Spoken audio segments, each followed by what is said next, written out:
மானம் குறையும் இன்னு மாசு படியும் இன்னு வீணா கதை முடிஞ்சு போச்சு.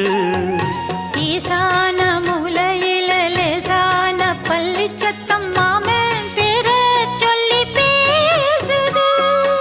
ஆறாத சோகந்தன்ன தீராம சேர்த்து வச்சு ஊரும் சேர்ந்து என்ன ஏசுது. மாமா மாமா உன்னத்தானே எண்ணி நானும் நாளும் தவித்தேனே.